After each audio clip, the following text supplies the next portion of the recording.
Nous disons bonjour ce matin à toutes nos auditrices, à tous nos auditeurs,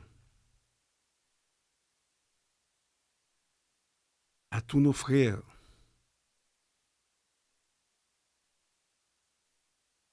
à tous chercheurs de lumière et artisans silencieux de l'élévation humaine. Nous sommes le dimanche 24 mai 2026 pour animer, encore une fois, comme chaque dimanche matin, l'émission à l'écoute de la franc-maçonnerie. Et si jamais une bouche infidèle. Nous saluons en même temps le vénérable maître Jelin Lemoine, qui, pour des raisons indépendantes de sa volonté, ne pourra pas être avec nous ce matin. Cependant, nous allons faire tout ce qui est en notre pouvoir pour essayer de le rejoindre là où il est, afin qu'il puisse apporter sa pierre comme il le fait religieusement chaque dimanche matin. Comme à l'accoutumée, chers auditrices, chers auditeurs, bien-aimés frères, pour tous qui nous écoutez, nous débutons toujours cette émission avec les paroles de sagesse, toujours tirées du livre des Proverbes, la Bible, version Louis II. Nous sommes le dimanche 24 mai 2026. Nous allons donc tirer les paroles de sagesse dans les Proverbes 24.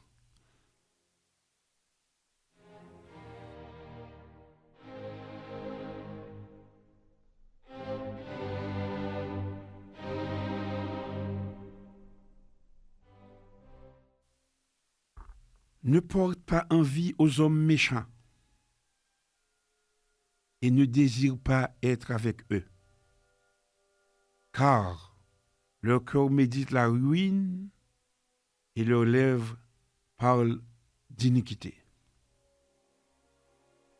C'est par la sagesse qu'une maison s'élève et par l'intelligence qu'elle s'affermit. C'est par la science que les chambres se remplissent de tous les biens précieux et agréables. Un homme sage est plein de force, et celui qui a de la science affermit sa vigueur. Car tu feras la guerre avec prudence, et le salut est dans le grand nombre des conseillers. La sagesse est trop élevée pour l'insensé, il n'ouvrira pas la bouche à la porte. Celui qui médite de faire le mal s'appelle un homme plein de malice. La pensée de la folie n'est que péché, et le moqueur est en abomination parmi les hommes. Si tu faiblis au jour de la détresse, ta force n'est que détresse. Délivre ceux qu'on traîne à la mort, ceux qu'on va égorger, sauve-les. Si tu dis, ah, nous ne savions pas, celui qui pèse les cœurs ne le voit-il pas? Celui qui veille sur ton âme ne le connaît-il pas? Et ne rendra-t-il pas à chacun selon ses œuvres? Mon fils, mange du miel, car il est bon. Un rayon de miel sera doux à ton palais. De même, connais la sagesse pour ton âme. Si tu la trouves, Il est un avenir et ton espérance ne sera pas anéantie. Ne tends pas méchamment des embûches à la demeure du juste et ne dévaste pas le lieu où il repose. Car 7 fois le juste tombe et il se relève, mais les méchants sont précipités dans le malheur. Ne te réjouis pas de la chute de ton ennemi et que ton cœur ne soit pas dans l'allégresse quand il chancelle. De peur que l'Éternel ne le voie, que cela ne lui déplaise et qu'il ne détourne de lui sa colère. Ne t'irrite pas à cause de ceux qui font le mal. Ne porte pas envie aux méchants, car il n'y a point d'avenir pour celui qui fait le mal. La lampe des méchants s'éteint. Mon fils, crains l'Éternel et le roi. Ne te mêle pas avec les hommes remuants, car soudain leur ruine surgira. Et qui connaît les châtiments des uns et des autres? Voici encore ce qui vient des sages. Il n'est pas bon dans les jugements d'avoir égard aux personnes. Celui qui dit aux méchants, tu es juste, les peuples le maudissent, les nations le maudissent. Mais ceux qui le châtient s'en trouvent bien, et le bonheur vient sur eux comme une bénédiction. Il baise les lèvres, celui qui répond des paroles justes. Soigne tes affaires au dehors, mets ton champ en état, puis tu bâtiras ta maison. Ne témoigne pas à la légère contre ton prochain. Voudrais-tu tromper par tes lèvres? Ne dis pas, je lui ferai comme il m'a fait. Je rendrai à chacun selon ses œuvres. J'ai passé près du champ de paresseux et près de la vigne d'un homme dépourvu de sens. Et voici, les épines y croissaient partout. Les ronces en couvraient la face et le mur de pierre était écroulé. J'ai regardé attentivement et j'ai tiré instruction de ce que j'ai vu. Un peu de sommeil, un peu d'assoupissement, un peu croiser les mains pour dormir, et la pauvreté te surprendra comme un rôdeur et la disette comme un homme en armes. C'était les paroles de sagesse tirées du livre des Proverbes, Proverbe 24 de la Bible, version Louis II. Comme annoncé, chers auditrices, chers auditeurs, bien-aimés frères, le vénérable maître Jolin Lemoine est empêché ce matin. Nous avons essayé de le joindre par téléphone, mais sans succès. S'il est à l'écoute, il peut toujours nous appeler et nous allons insister.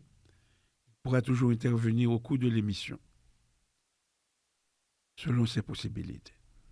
Tous les humains apportent ton manteau, mais c'est au sein de la maçonnerie qu'on voit briller le céleste flambeau. Ici jamais. Nous disons encore une fois bonjour à toutes et à tous. Frères, amis auditeurs,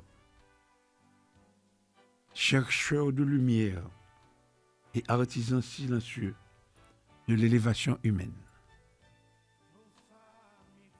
Bienvenue encore une fois dans votre émission à l'écoute de la franc-maçonnerie. En ce dimanche 24 mai 2026. En effet, depuis cet espace de parole, de réflexion et d'éveil, nous ouvrons une nouvelle fois les portes du questionnement initiatique.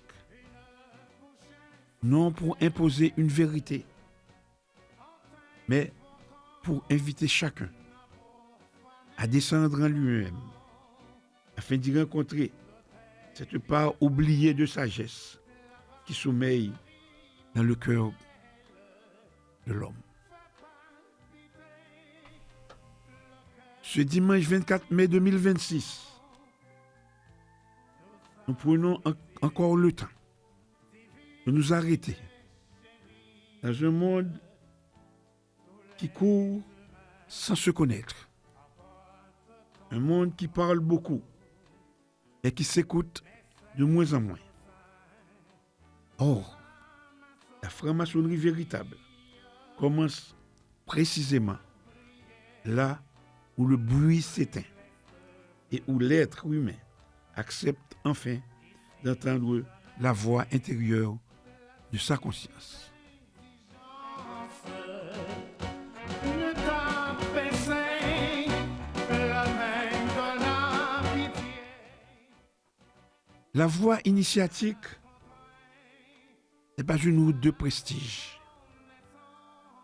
Elle n'est ni un théâtre pour les ambitions profanes, ni un refuge pour les vanités spirituelles. Elle est un lent travail de transformation intérieure, un combat discret contre l'ignorance, contre l'orgueil, contre les illusions du pouvoir et contre les passions qui obscurcissent la lumière de l'âme. Dans le temple symbolique, chaque pierre parle. Le silence enseigne. Le maillet corrige. L'équerre rappelle la rectitude. Le compas enseigne la mesure. Et la lumière elle-même ne se donne jamais entièrement à celui qui refuse de mourir à ses services. Ce matin encore, nous tenterons d'explorer ensemble ces grandes questions qui traversent la vie initiatique. Que devient l'homme lorsqu'il oublie le sens du serment?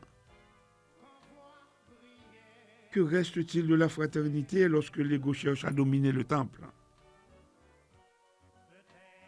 Comment reconnaître la vraie lumière au milieu des apparences spirituelles? Et surtout, comment continuer à servir la tradition sans se servir soi-même au nom de la tradition? La franc-maçonnerie authentique ne fabrique pas des hommes supérieurs. Elle tente de réveiller des consciences responsables. Elle n'élève pas celui qui veut paraître. Elle travaille celui qui accepte d'être taillé, corrigé, éprouvé et parfois même brisé intérieurement afin de renaître plus juste.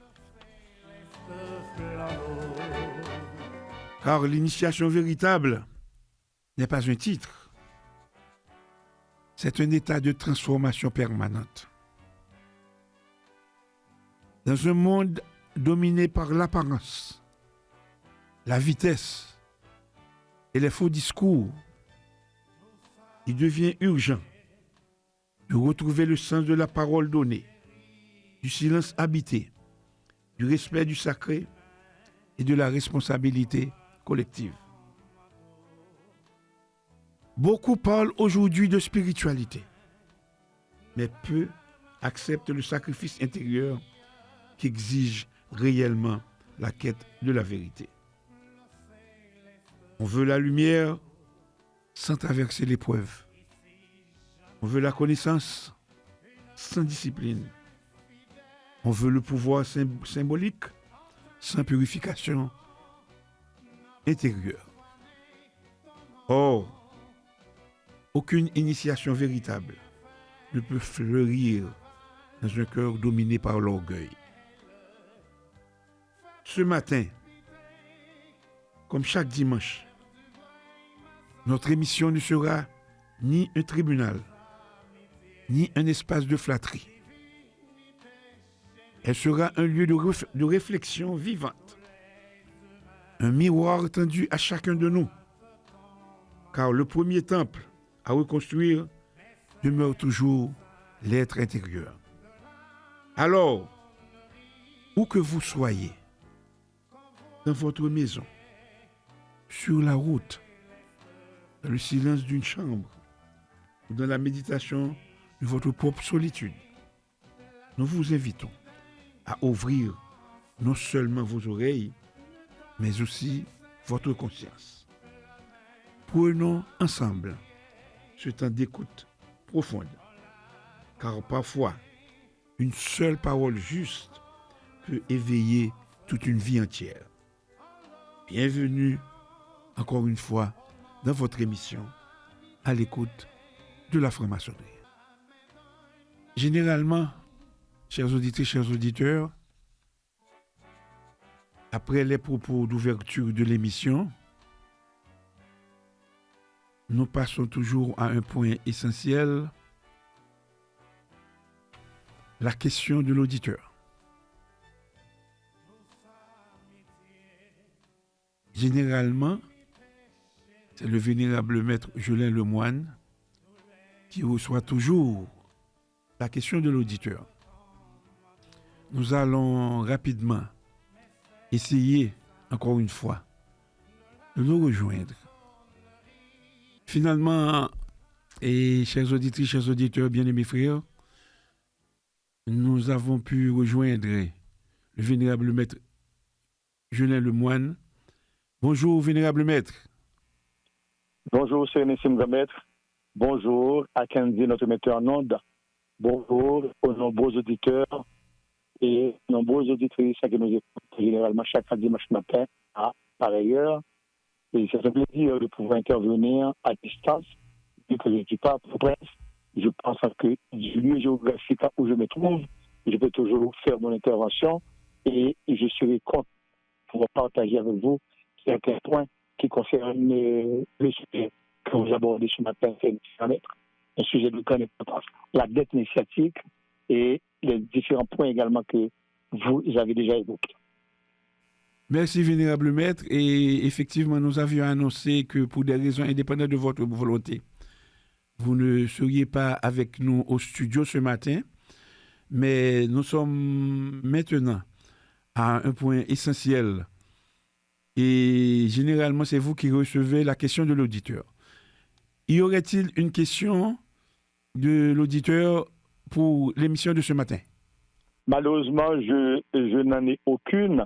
Et peut-être qu'il y a un problème de signal d'Internet de mon côté. Donc, les auditeurs n'ont pas pu me trouver. Mais ce n'est que partie remise. Je pense que nous pourrons débattre à la question de l'auditeur d'ici la semaine prochaine. Mais pour ce matin, je n'en ai pas. Merci, vénérable maître. Alors, donc, si c'est le cas, nous passons directement à ce que nous appelons généralement notre plat de résistance.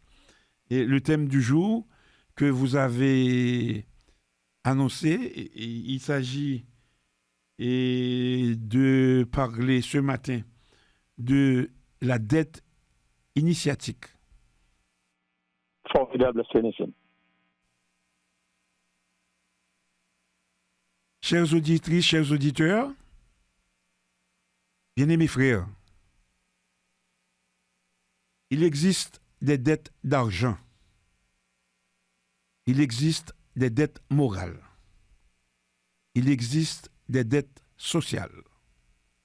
Mais au-dessus de toutes celles-là, il existe une dette dont on parle peu, parce qu'elle ne s'écrit dans aucun registre profane.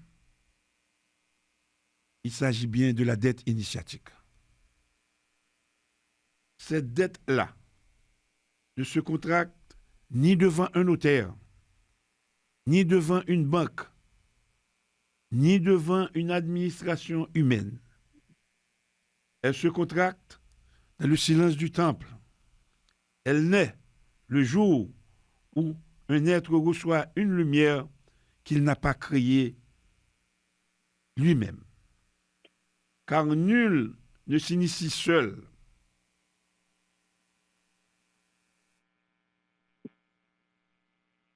Avant nous, d'autres ont veillé, d'autres ont souffert, d'autres ont transmis, d'autres ont gardé le feu sacré pendant que les siècles passaient, pendant que les royaumes s'écroulaient, pendant que les hommes trahissaient leur serment.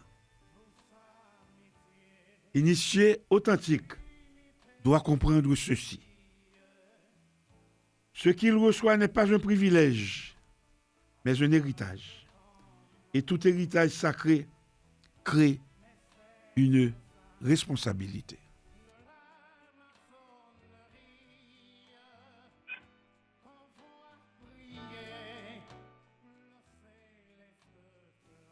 La dette initiatique commence exactement là.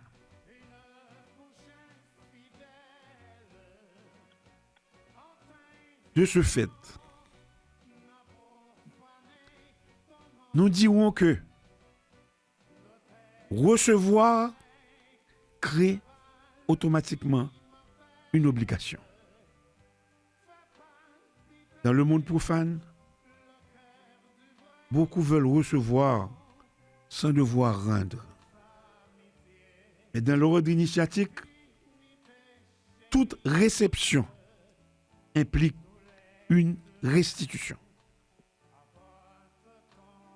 Lorsque les bandeaux tombent des yeux du récipiendaire, il ne reçoit pas seulement une instruction, il reçoit une confiance.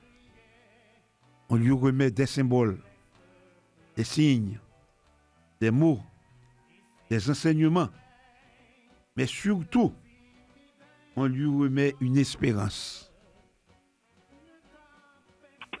Quelle est cette espérance? Celle qu'il deviendra meilleur qu'il n'était. Voilà pourquoi l'initiation n'est pas un spectacle. Ce n'est pas un titre honorifique. Ce n'est pas une décoration spirituelle destinée à flatter l'ego.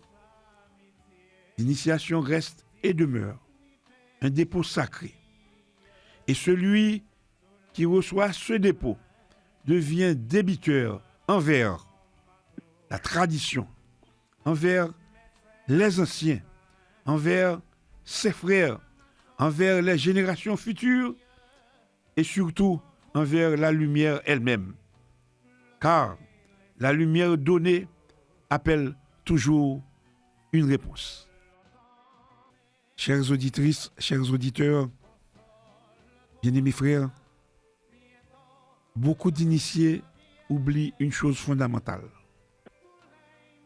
Si aujourd'hui ils peuvent entrer dans un temple librement, c'est parce que d'autres ont payé avant eux.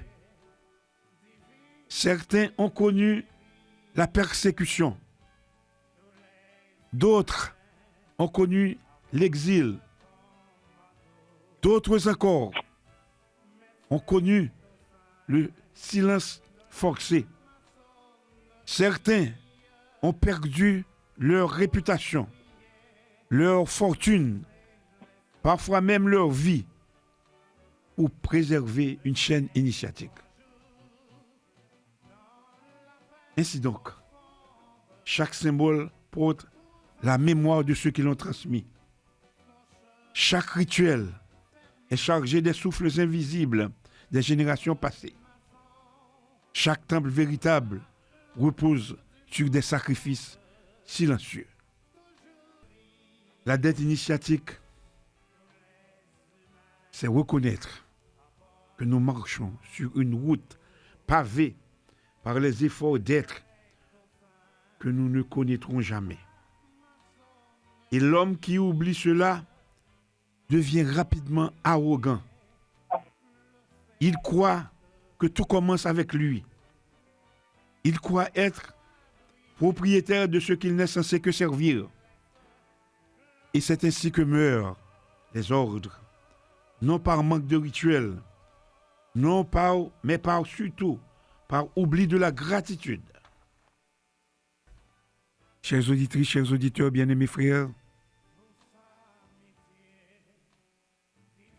laissez-moi vous rappeler que la dette initiatique n'est pas financière. Il faut être très clair. La dette initiatique ne peut jamais être remboursée avec de l'argent. On peut financer des temples. On peut acheter des décors. On peut payer des cérémonies. On peut multiplier les apparences. Mais aucune somme ne rachète une pauvreté intérieure. La véritable monnaie initiatique est ailleurs. Et comment se paie-t-elle? Elle se paie par le travail sur soi, par la fidélité au serment, par le respect de la parole donnée, par l'humilité, par le service, par la transmission juste, par le refus de trahir la vérité pour des intérêts personnels. Ainsi donc, un initié commence à rembourser sa dette lorsqu'il cesse de demander « Que puis-je recevoir encore ?» et lorsqu'il commence enfin à demander « Que puis-je préserver? Que puis-je transmettre? Que puis-je protéger ?» Chers auditrices, chers auditeurs, bien-aimés frères, vous tous qui nous écoutez religieusement chaque dimanche matin. Certains consomment l'initiation au lieu de la servir. Nous vivons une époque très étrange. Beaucoup veulent les grades. Beaucoup accumulent les grades. Mais peu veulent la transformation. Beaucoup veulent les titres. Beaucoup cumulent les titres. Mais peu acceptent les disciplines intérieures. Beaucoup recherchent le prestige de l'ordre, mais refusent le poids de ses exigences. Alors, dans ces cas précis, l'initiation devient consommation. On collectionne les degrés comme d'autres collectionnent des médailles. On fréquente les temples sans jamais entrer réellement dans le sanctuaire intérieur. Or, la dette initiatique devient plus lourde encore lorsque l'on reçoit sans travailler. Je reprends pour vous, mes bien-aimés frères. La dette initiatique devient plus lourde encore lorsque l'on reçoit sans travailler. Car chaque lumière négligée finit par se retourner contre celui qui la méprise. L'initié qui reçoit et ne transforme rien en lui-même devient semblable à une lampe éteinte dans une cathédrale. Présence inutile, lumière absente, symbole vidé. Insistons aussi ce matin sur le danger des autorités qui oublient leurs dettes. En effet, le problème devient encore plus grave lorsque ceux qui dirigent oublient eux-mêmes leurs dettes initiatiques. Car une autorité initiatique n'est pas propriétaire de la tradition. Elle n'en est que la gardienne temporaire. Dès qu'un dirigeant commence à utiliser le sacré pour nourrir son ego, son pouvoir ou ses intérêts, il cesse peu à peu de servir la lumière. Et à partir de cet instant, quelque chose se dégrade invisiblement dans l'ordre. Les rituels peuvent continuer. Les décors peuvent briller. Les cérémonies peuvent impressionner. Mais l'âme initiatique commence à se retirer. Car la tradition ne demeure jamais longtemps, là où l'orgueil devient plus fort que le serment. La dette initiatique, en ce sens, des dirigeants est immense.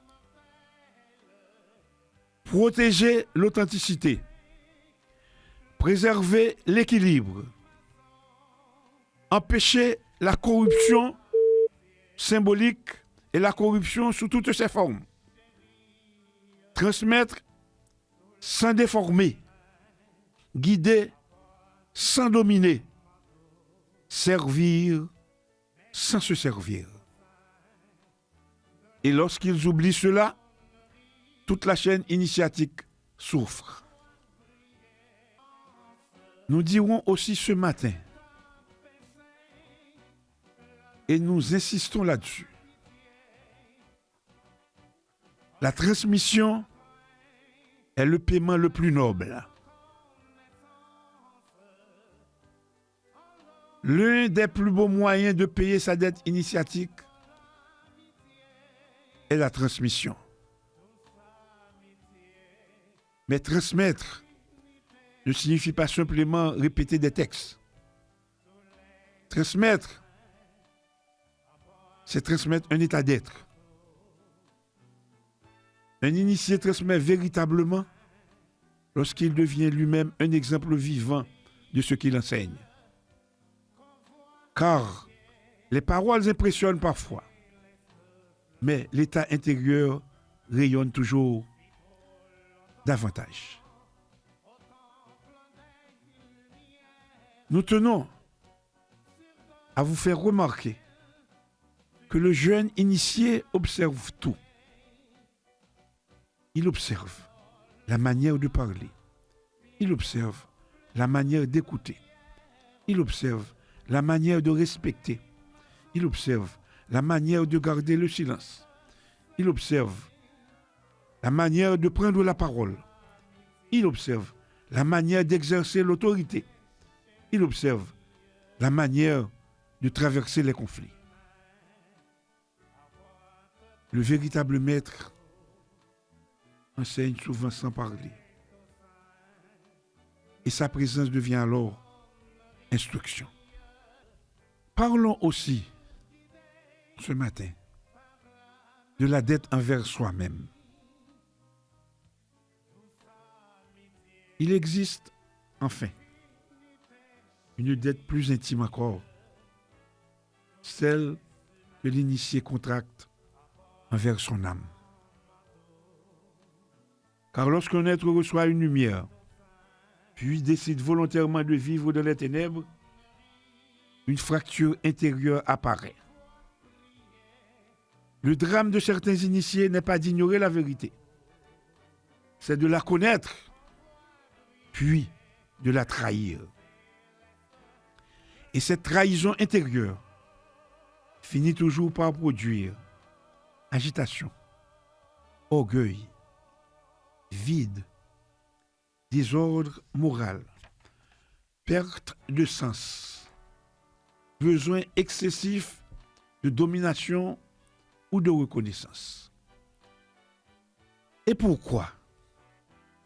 Eh bien justement, parce que l'âme sait. L'âme n'oublie jamais les serments profonds. On peut toujours tromper les hommes. On peut toujours tromper une organisation. On peut toujours tromper une assemblée.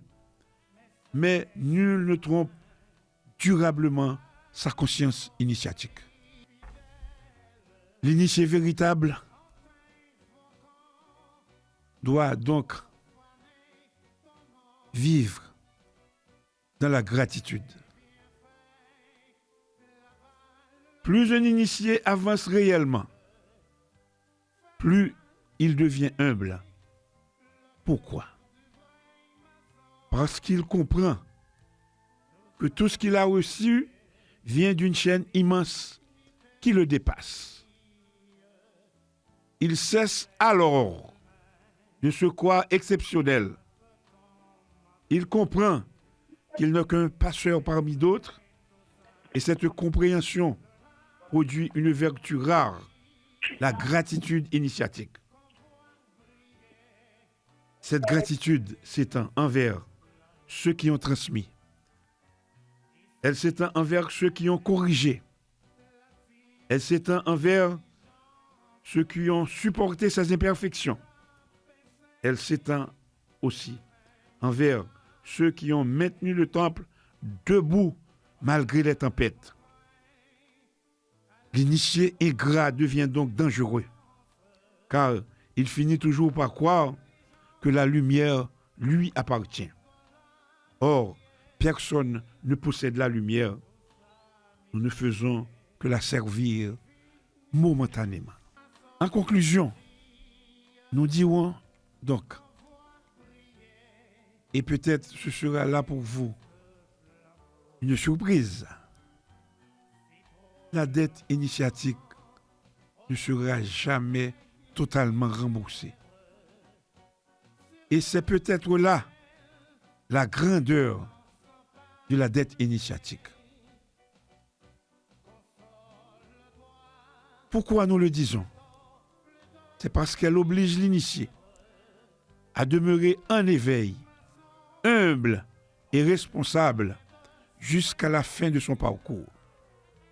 Chaque tenue, chaque silence, chaque transmission, chaque serment, chaque acte juste devient alors une manière de dire « Je n'oublie pas ce que j'ai reçu ». Et peut-être qu'au fond, toute la noblesse de l'initiation réside là. Réside en quoi? Ne jamais se considérer comme propriétaire du feu sacré, mais comme son gardien provisoire. C'était là les propos du jour, propos relatifs au thème qui a été traité, la dette initiatique. Nous ne savons pas si le vénérable maître et le moine est en ligne. Vénérable maître?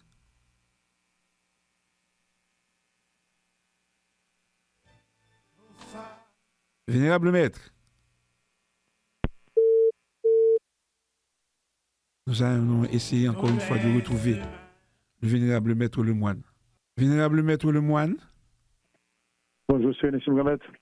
Bonjour.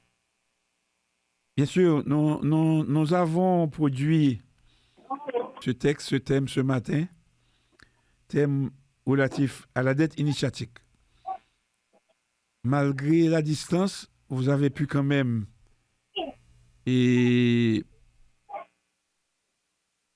pénétrer ce texte et nous sommes à présent.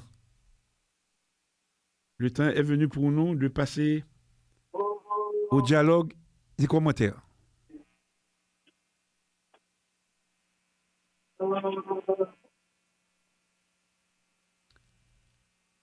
Allô, vous êtes Nissim?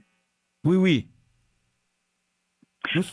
Nous sommes j'ai- présentement au dialogue des commentaires relatifs au thème que nous avons traité ce matin, la dette initiatique. Donc, nous vous écoutons, si vous nous recevez. Très bien, c'est Nissim. Et je ne peux que vous féliciter pour le morceau que vous avez présenté ce matin et sur la dette initiatique. Et vous avez mis en lumière le comportement que doit avoir tout initié face à cet engagement est pris. Et vous avez si bien dit qu'il ne s'agit pas d'un engagement pris par devant un notaire, par devant une administration publique, mais c'est un engagement pris dans son propre sanctuaire spirituel. Donc, Sénissime, je crois que tous les auditeurs et toutes les auditrices, tous les bien-aimés frères qui nous écoutent, ils sont bien édifiés et de ce qu'est une initiation, de ce qu'est la dette initiatique. Non, mais j'ai envie de vous demander également, puisque nous vivons dans un monde où l'on parle sans cesse de droits, de privilèges, de reconnaissance, mais en vérité, et beaucoup plus rarement de ce que nous devons intérieurement à ce que nous avons reçu. Or, toute véritable initiation crée une responsabilité. Qu'est-ce que vous en pensez, Nissim Gamet? En effet, vénérable le moine, et ce qui est fascinant en ce sens, c'est que cette dette n'a rien de matériel. Et nous l'avons dit. Nous avons bien précisé qu'il ne s'agit pas d'une dette financière, qu'il ne s'agit pas d'une dette administrative, et ce n'est même pas une dette morale au sens ordinaire du terme. Mhm. La dette initiatique, nous l'avons bien souligné, naît lorsqu'on reçoit une lumière, mais que cette lumière dépasse sa simple personne. Et dès cet instant, il devient responsable de cette lumière, l'initié. C'est extraordinaire. Voilà une distinction capitale que vous venez de faire avec beaucoup de précision. Mais en fait, je continue.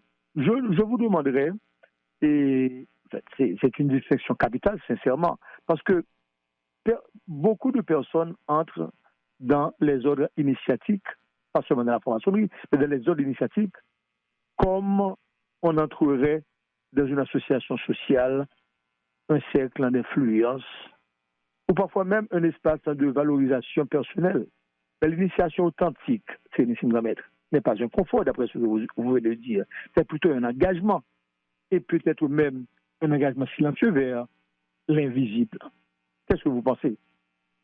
Exactement, vénérable maître. Et d'ailleurs, lorsqu'on regarde des traditions anciennes, on constate toujours une idée fondamentale. Mhm. Et nous devons le savoir. Et je le rappelle pour tous mes frères et pour tous les initiés. Ce qui est sacré ne peut jamais être reçu gratuitement. Attention. Mais attention. Quand on le dit. Cela ne veut pas dire qu'il faut payer de l'argent. Cela veut dire que toute lumière reçue exige une transformation intérieure. Sinon, la transmission devient automatiquement stérile. J'espère vous avoir répondu, Vénérable Lemoine.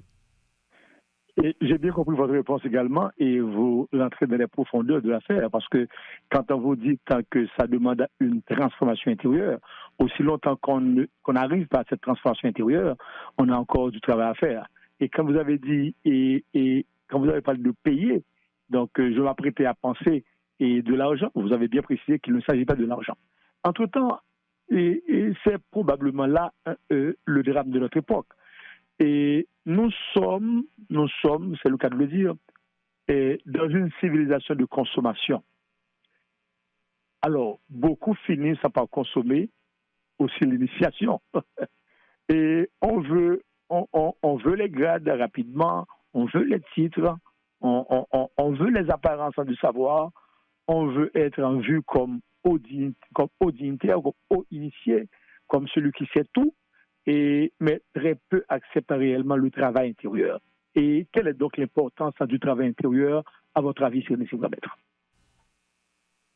Et je vous dirais en substance que le travail intérieur est exigeant, et je dirais même très exigeant.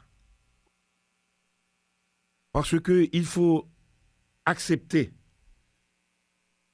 de faire taire ou encore de mourir à certaines illusions sur soi-même.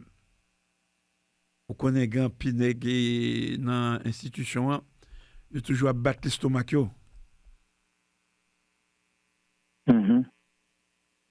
Et le plus souvent, c'est l'ego surdimensionné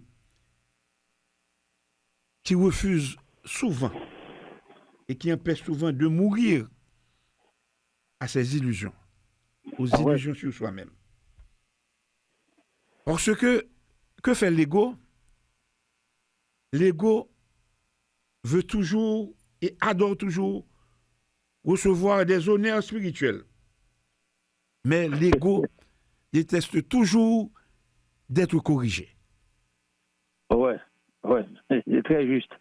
Très, très juste ce que vous dites. Et là maintenant, j'ai pas mal de cas en exemple dans notre corporation, dans notre franc-maçonnerie. Et pourtant, c'est Nissim. Et si nous réfléchissons profondément, Je pense que nous devons reconnaître une chose.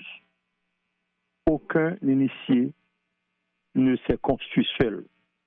Je pense que je peux l'affirmer. Aucun initié ne peut vraiment se construire seul. Nous sommes tous initiés d'une chaîne. Avant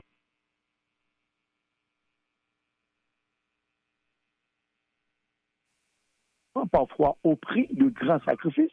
Et pour le faire, souvent, ils s'oublient eux-mêmes, ils font d'énormes sacrifices et ils vont jusqu'à sacrifier leur temps et d'études, etc., pour garder intactes les traditions et les symboles. Sénissime. Et je pense que vous pouvez aussi avoir une chose à dire concernant cette affaire. Absolument, vénérable moine. Et malheureusement que beaucoup oublient cela. Ils oublient souvent que certaines connaissances ont traversé des siècles dans des conditions extrêmement difficiles. Je l'ai dit et je le redis. Il y a des initiés qui ont connu l'exil. Il y a des initiés qui ont connu la persécution. Il y a des initiés qui ont connu et qui connaissent encore, en ce moment précis où nous parlons, l'incompréhension. Il y a des initiés qui ont connu parfois même la mort. Oui. Et tout cela, pourquoi? Pour préserver une flamme spirituelle. En ce sens, je vous dirais que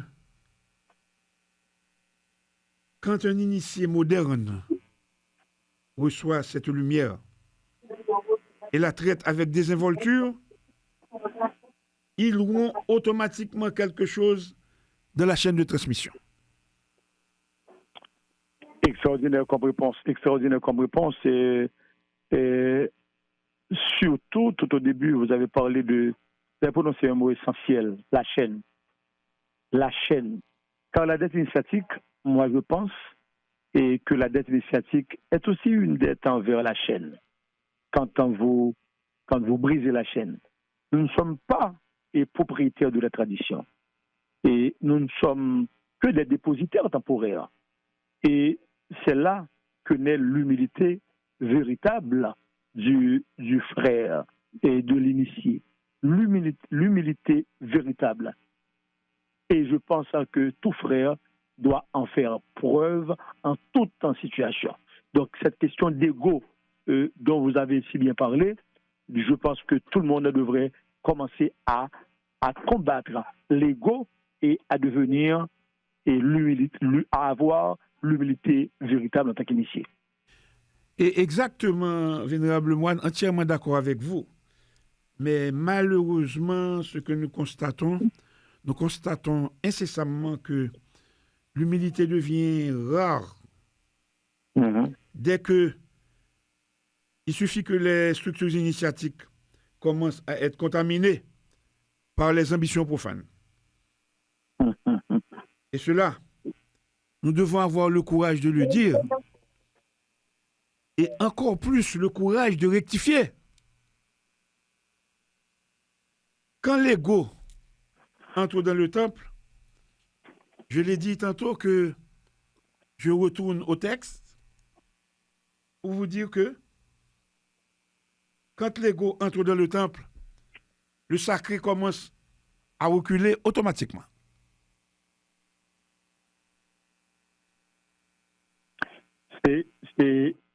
C'est correct parce que nous avons pas mal d'exemples et nous avons aussi la responsabilité de combattre et cette affaire d'ego surdimensionné et cette affaire de vouloir se faire paraître à tout moment. Et je pense que là encore, le travail est immense. Et parce qu'à partir de ce moment, certains ne servent plus la tradition. Ils se servent de la tradition. Il y a nuance. Ils ne servent plus la tradition, ils se servent de la tradition. Et la différence est immense. En C'est effet, une oui, Vénérable Lemoine. On peut dire effectivement que la différence est immense. Parce que comment peut-on servir la tradition? Servir la tradition, c'est protéger quelque chose de plus grand que soi. Mhm. Et, à contrario, se servir de la tradition, c'est utiliser le sacré pour nourrir son image, pour nourrir son pouvoir, pour nourrir son influence. Et malheureusement, vénérable maître, beaucoup d'initiés ne voient pas immédiatement cette dérive. Mhm. Ils patrouillent dans cette dérive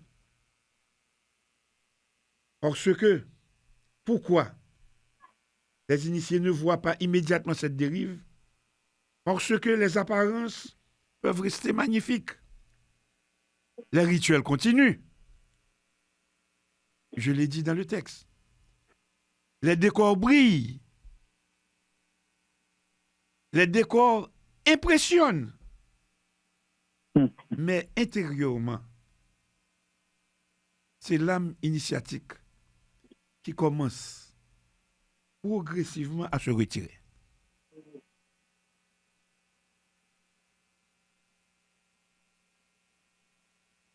Sénissime, c'est pour moi-même un sujet de réflexion assez profond. Et c'est aussi un intérêt fondamental d'en parler parce que le travail que nous faisons chaque dimanche matin, sans vouloir nous lancer des lauriers de fleurs, mais je pense que c'est un travail qui demande et qu'on parle sans embâche, sans ambiguïté. Parce que vous avez prononcé une phrase très forte, l'âme initiatique a commencé à se retirer. Et je crois que beaucoup ressentent cela aujourd'hui, sans parvenir à le formuler clairement. Ils sentent parfois une perte de profondeur, et comme si certaines structures conservaient la forme, mais perdent le souffle. Oui, en effet, vénérable Lemoine, et parce que il faut le dire, il faut l'avouer. La véritable force initiatique, m'a dit en créole, pour tout le monde qui a approfondi, véritable force initiatique là, il n'est pas venu uniquement de cérémonies qu'a faites. Il vient plutôt de niveau vibratoire et de qualité vibratoire, conscience. Chaque membre qui a participé dans la cérémonie et chaque monde qui a porté la cérémonie. Mhm. Mhm.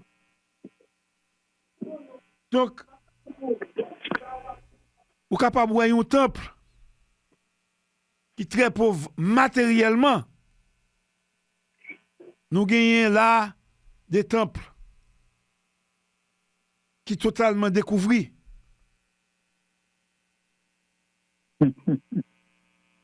Nous gagnons des temples actuellement, si la pluie vient,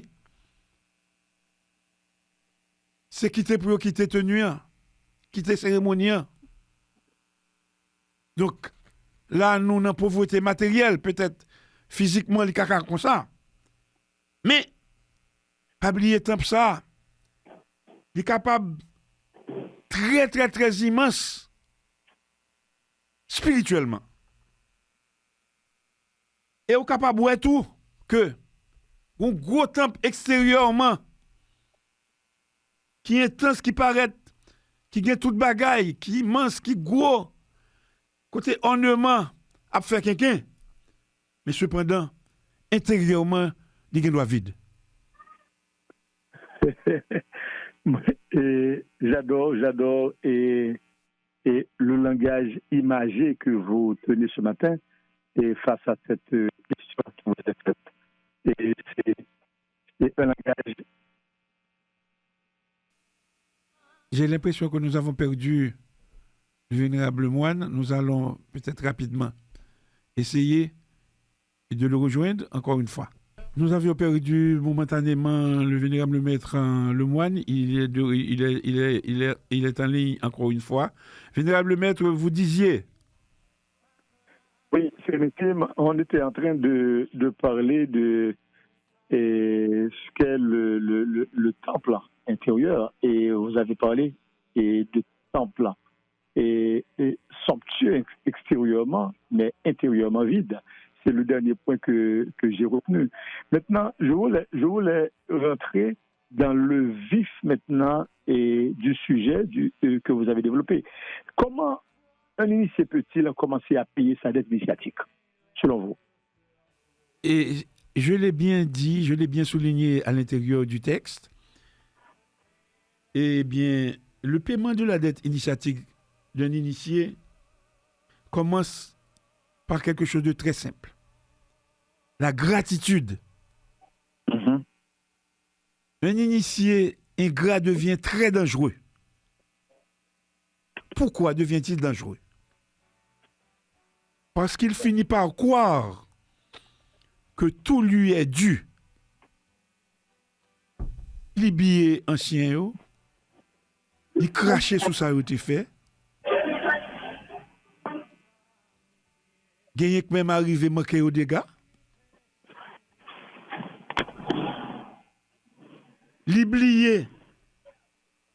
Tout le monde qui t'a donné instruction, qui t'a aidé au grandi.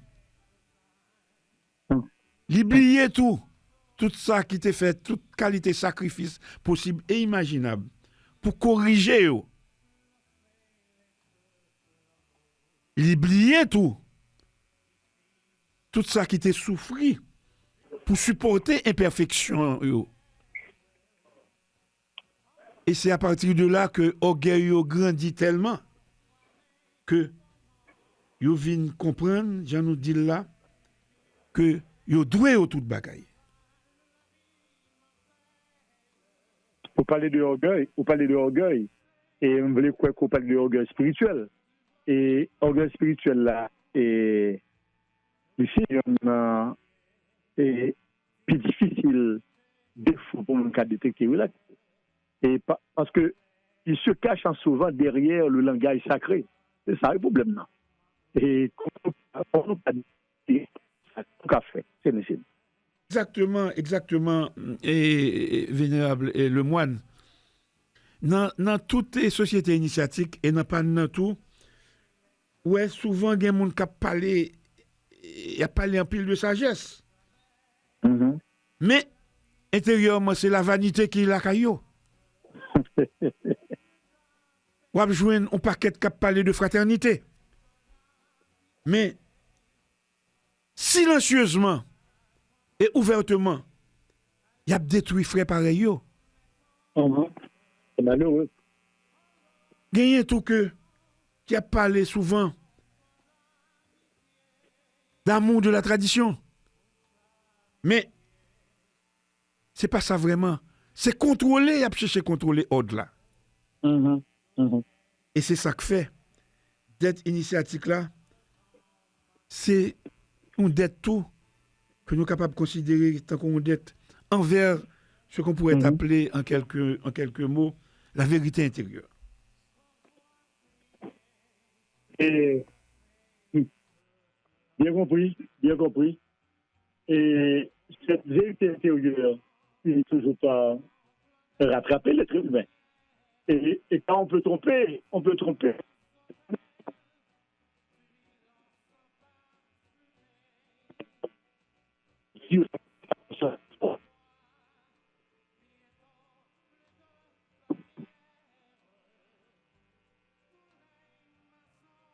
Alors, vénérable le moine, donc, vous êtes là? Bon, malheureusement. Oui, je suis là. Vous êtes là? Oui, je suis là. Oui. On a perdu la communication un moment. Ah bon, moi, t'as dit qu'on s'est trompé, ils ont rassemblé pendant longtemps. Mais tromper durablement, conscience, c'est pas facile. Parce que à l'intérieur du texte, je l'ai bien dit, Mhm. j'ai souligné que l'âme sait toujours. Mhm. L'âme sait toujours. L'âme sait lorsque le serment a été ou est trahi. L'âme sait aussi lorsque le pouvoir devient beaucoup plus important que la lumière. Beaucoup, je vais parler là. L'âme sait aussi lorsque l'initié cesse de travailler sur lui-même. Les cas sont légion. Et c'est là aussi que commence ce vide intérieur dont nous avons parlé. Alors finalement, la dette initiatique comment je dirais ça, ne se rembourse pas par des paroles alors. Non, non, vénérable le moine. Elle se rembourse par lettres. Nous allons le souligner encore une fois avec d'autres mots. Elle se rembourse par lettres. Comment? Par la fidélité, par le silence juste, mais aussi Mhm. par la parole juste. Ce n'est pas toujours, il ne faut pas toujours faire silence. Et nous avons insisté là-dessus. Il y a ce qu'on pourrait appeler le silence complice. Ah ouais. Nous disons aussi que la dette initiatique ne se rembourse pas par des paroles, mais aussi par la transmission honnête. Et vous voyez de quoi nous parlons. Oh, bien sûr. Sans rentrer dans les détails, nous parlons de transmission honnête. Nous parlerons de la parole donnée, le respect de la parole donnée. Nous parlerons aussi de courage moral.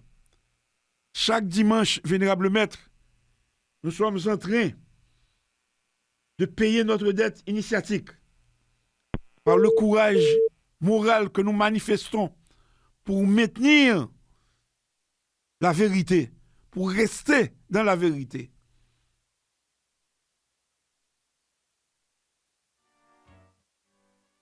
Et aussi, nous dirons aussi que la dette initiatique se rembourse aussi par l'effort permanent pour devenir plus vrai.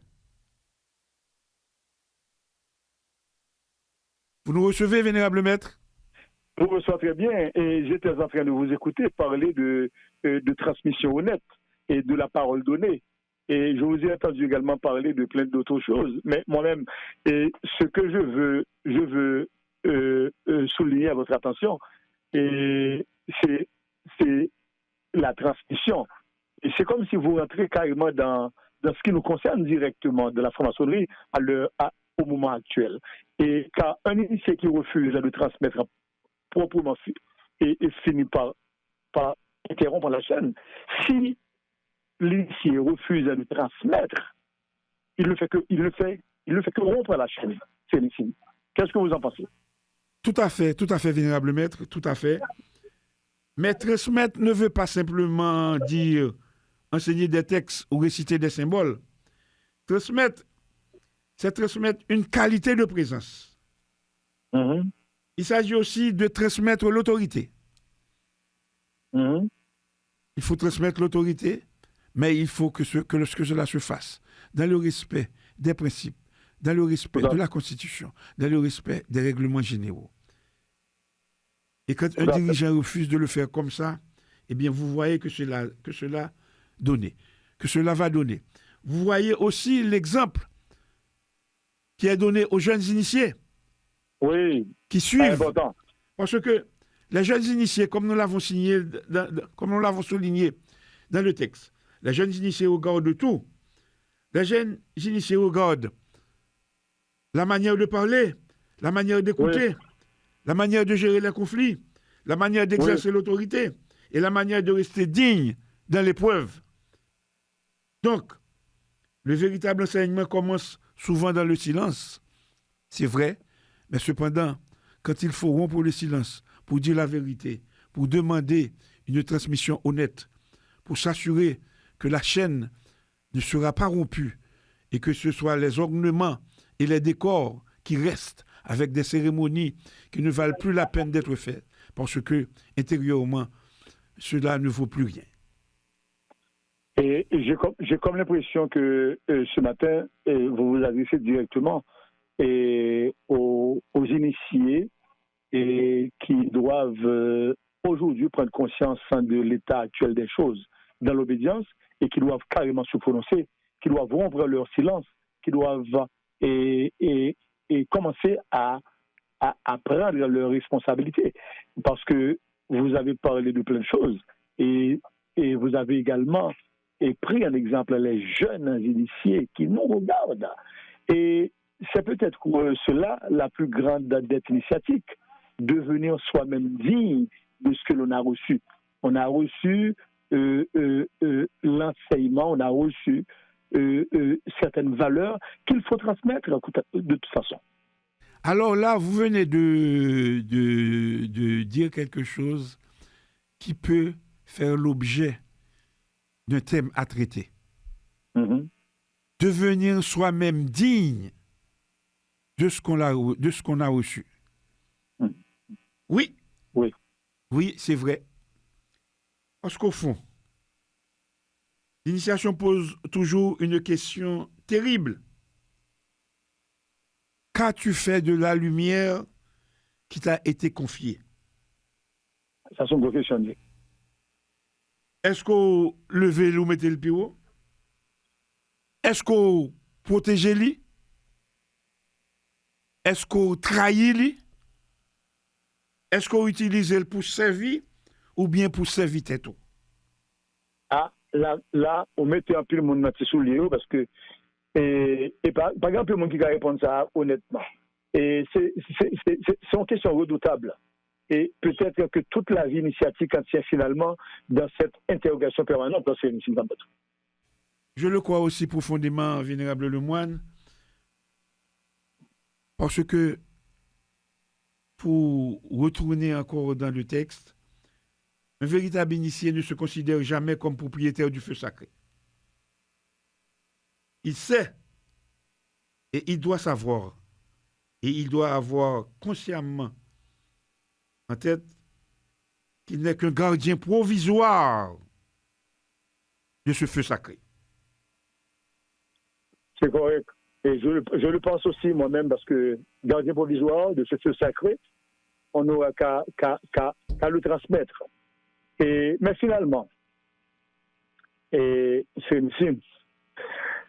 Et chers amis auditeurs et auditrices, je pense que là encore, nous avons touché une problématique qui concerne l'ordre initiatique, qui concerne les formations, qui concerne également les autres initiés. Et est-ce que nous avons des leçons?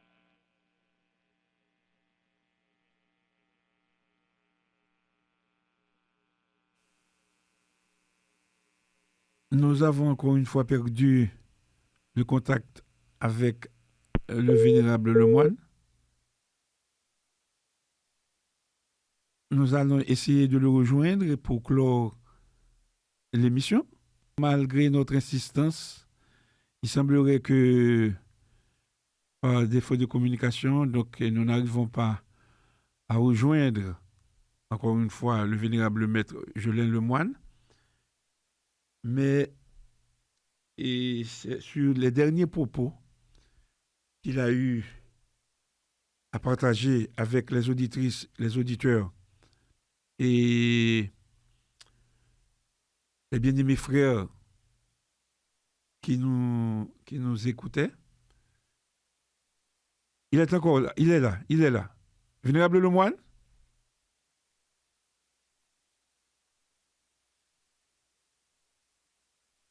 Vénérable Maître?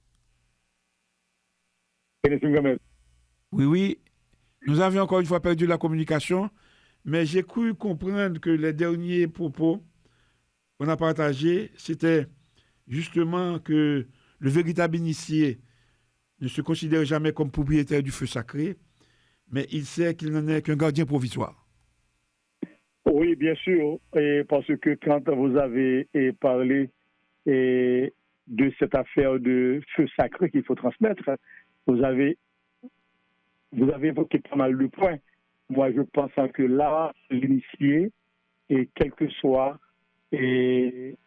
son niveau, quel que soit le grade, quel que soit le titre, eh bien, il doit commencer à réfléchir sur l'importance de la dette initiatique, qu'il doit aussi chercher à comprendre qu'il a une responsabilité envers l'ordre, envers ses frères, envers son sanctuaire et spirituel. Il doit aussi chercher à comprendre et qu'il a une obligation morale de son côté et de prendre la parole quand il faut et prendre la parole, de parler. Il doit aussi comprendre le temps de silence. Quand il faut faire silence, c'est un silence intérieur, c'est un silence pour mieux observer, c'est un silence pour mieux comprendre, c'est un silence pour mieux prendre ses responsabilités. Mais attention, inversement proportionnel, c'est aussi l'obligation de parler, de la parole surtout, et pour corriger les dérives qui ne vont pas dans le sens des règlements généraux de la Constitution. Par exemple, nos us, coutumes, et peuples, de la tradition, rentrent également là-dedans. Moi, je pense que vous avez évoqué pas mal de points, vous avez touché une chose, un sujet, vous avez abordé un sujet important de la dette initiatique, et je ne peux que vous féliciter.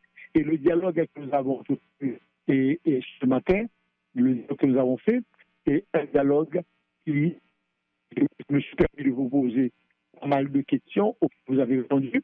Je pense que là encore, tout le monde a profité de l'argent. Et je suis sûr que les auditeurs et les auditrices, ils sont bien imbus de ce qu'est aujourd'hui la dette initiative. Merci.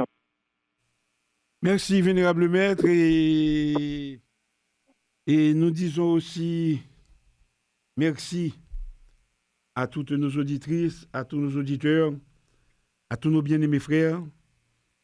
Nous leur disons merci d'avoir partagé avec nous cette réflexion sur la dette initiatique. Puissions-nous finalement nous souvenir que recevoir une lumière implique toujours une responsabilité.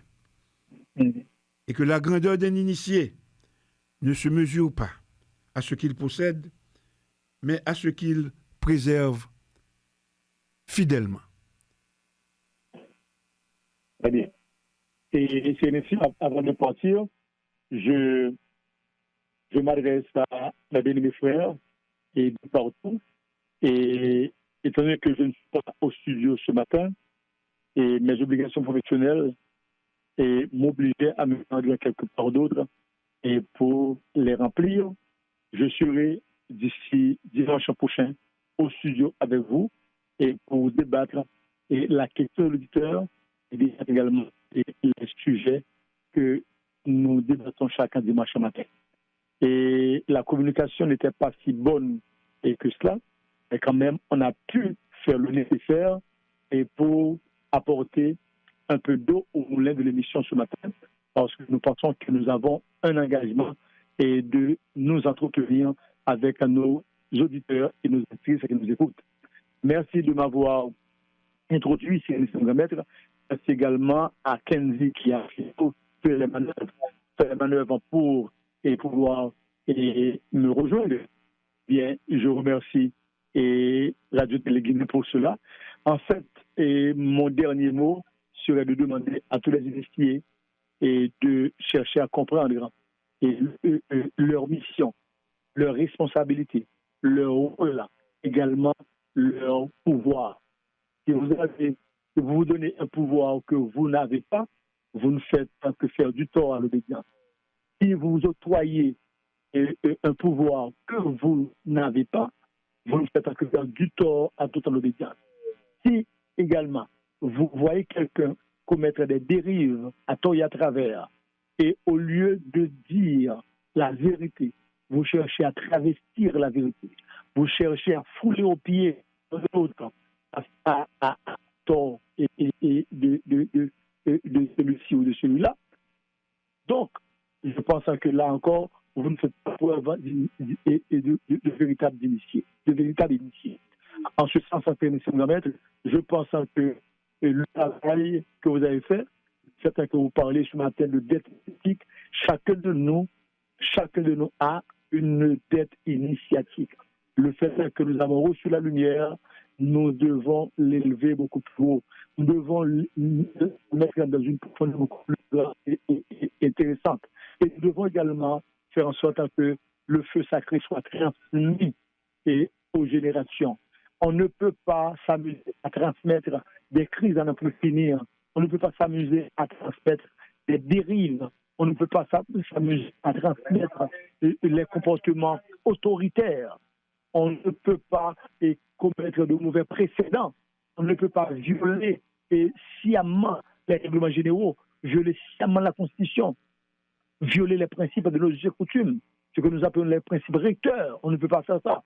On ne peut pas s'amuser à violer, si vous voulez, et à insulter tout le monde, ni à insulter l'intelligence des autres.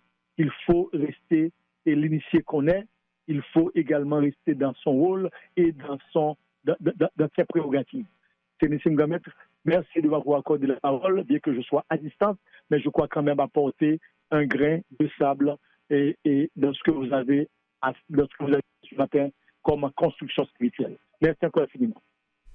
Merci, Vénérable Maître, et nous vous attendons de pied ferme dimanche prochain, et cette fois-ci au studio. Chers auditrices, chers auditeurs, bien-aimés frères, le prochain point, comme à l'accoutumée, la pensée quotidienne du jour, tirée du livre des pensées quotidiennes du maître Omram Mikhaël Aïvanov pour ce dimanche 24 mai 2026. Et je lis. Quand on approche des objets d'un feu, il se réchauffe. Quelquefois, il se liquéfie ou même se vaporise. De même, s'exposant aux rayons du soleil spirituel, l'homme se réchauffe. Et cette chaleur, cet amour, se communique à toutes ses cellules. Il ressent alors une véritable dilatation, comme si la matière de son être devenait plus légère, plus subtile, plus spirituelle. Peu à peu, il commence à vibrer en harmonie avec l'esprit. Et quand l'esprit voit un être qui chante avec lui, qui vibre à l'unisson, qui le comprend, il se sent attiré. Voilà pourquoi on l'a présenté comme un fiancé, comme un époux qui va vers sa bien-aimée. C'est une image que l'on retrouve souvent dans les différentes religions. L'idéal de l'âme humaine, que l'on soit homme ou femme, est de devenir la fiancée de l'esprit, c'est-à-dire de se mettre dans un état intérieur de réceptivité envers le principe divin.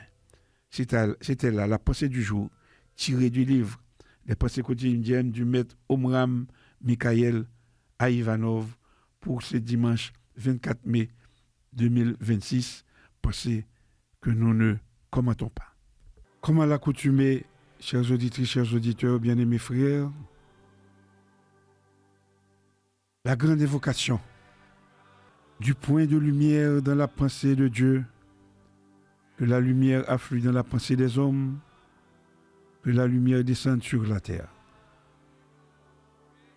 Du point d'amour dans le cœur de Dieu, que l'amour afflue dans le cœur des hommes, puisse le Christ revenir sur terre. Du centre où la volonté de Dieu est connue, que le dessein guide le faible vouloir des hommes, le dessein que les maîtres connaissent et servent. Du centre que nous appelons la race des hommes, que le plein d'amour et de lumière s'épanouisse, et puisse-t-il sceller la porte de la demeure du mal. Que lumière, amour et puissance restaurent le plein sur la terre. Ainsi s'achève notre émission de ce dimanche 24 mai 2026. Bien-aimés frères, amis auditeurs, nous vous remercions du plus profond de notre cœur d'avoir partagé avec nous ce moment de réflexion, de silence intérieur et de quête spirituelle au cours de notre émission à l'écoute de la franc-maçonnerie. Ce matin encore, nous avons tenté non pas de donner des certitudes, mais d'ouvrir des portes.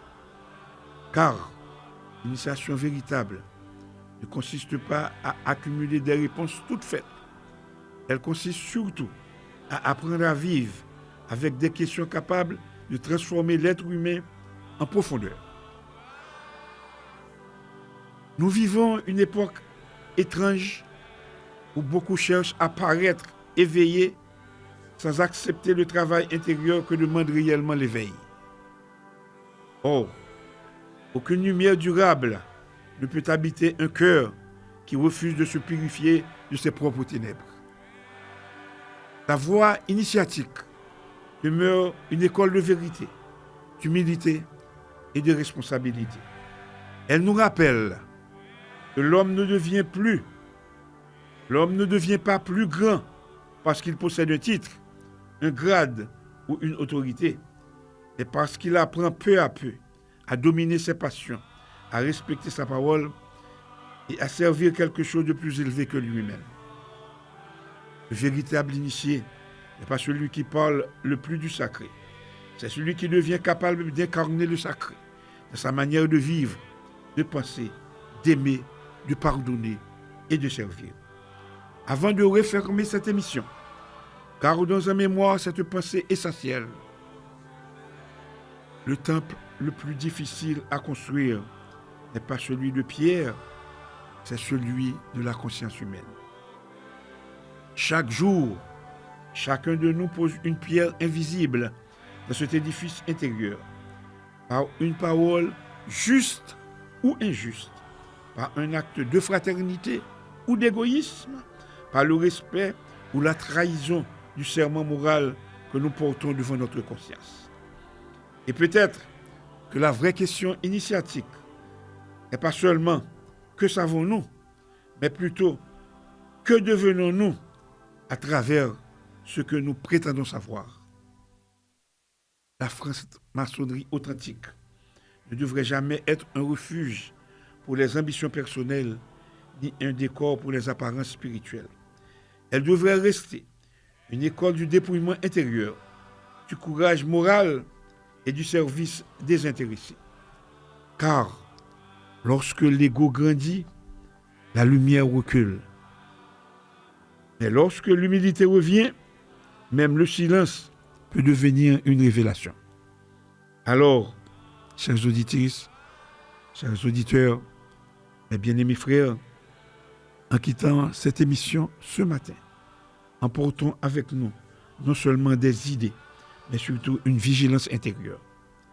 Veillons sur nos paroles, veillons sur nos intentions, veillons sur notre capacité à rester humains dans un monde qui pousse souvent à l'endurcissement des cœurs. Que chacun puisse continuer son propre travail de pure brute avec sincérité, patience et dignité.